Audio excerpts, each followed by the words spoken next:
ఇదే RTV app వార్తల్ని క్షణాల్లో చదివే అవకాశం ఉంటుంది. ఒక న్యూస్ పేపర్, ఒక టెలివిజన్ ఛానల్ మీ చేతుల్లో ఎప్పుడు. జై శ్రీరామ్, భారత్ మాతా కీ, భారత్ మాతా కీ, వందే వందే.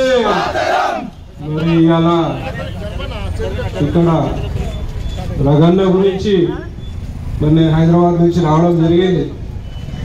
మరి అట్లనే ఈ తెలంగాణ రాష్ట్రంలో ఒక చరిత్ర సృష్టించిన మా వెంకన్న మరి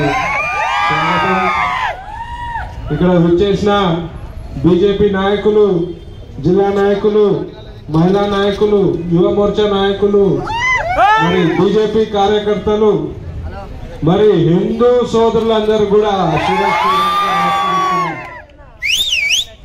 ఇవాళ నేను బీజేపీలకు రాకముందు రగన్నని ఇంటర్వ్యూలు చూస్తే నాకు అనిపిస్తుండే ఈ లీడర్ లెక్క కావాలి మనము, మాట్లాడాలి మనము.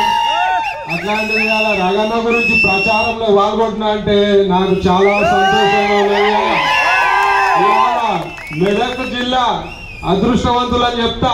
ఎందుకంటే ఒక ఇంటలెక్చువల్, ఒక మేధావి మీకు ఎంపీ అభ్యర్థిగా ఉన్నారు. అభ్యర్థిని గెలిపించుకోవాల్సిన బాధ్యత మెదక్ ప్రజలపై ఉన్నది. ఇవాళ తెలుసు ఇవాళ బీఆర్ఎస్ పరిస్థితి ఏందో. ఈ ట్యాపింగ్ ఈ కథ అన్ని చూస్తున్నారు. ఇవాళ ఉల్టా డాగేస్తున్నారు. ఇవాళ అనుకుంటున్నారు ఇవాళ సిద్దిపేట హరీష్ రావు అడ్డాని, సిద్దిపేట రఘునందన్ రావు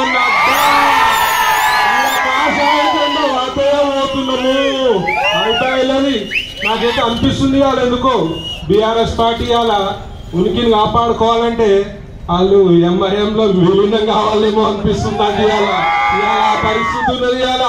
ఇవాళ కాంగ్రెస్ సంగతి తెలుసు మీకు. ఇవాళ ఒకటే ఒక మార్గం. ఇవాళ మీ యొక్క మెదక్ కాదు తెలంగాణ, భారతదేశం మొత్తం అభివృద్ధి కావాలంటే మోదీ నామము, మోదీ గారి కోటేయాలి, ఇక్కడ రగన్న కోటేయాలి. దేశం మొత్తం కాషాయమయం, దేశం మొత్తం మోదీమయం, దేశం మొత్తం రామమయంగా చేస్తున్నాము.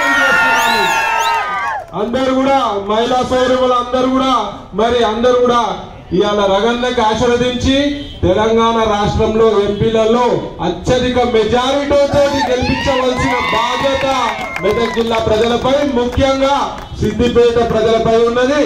సిద్దిపేట వైశ్య సోదరులకు ఒకటి నేను మనవి చేస్తున్నా.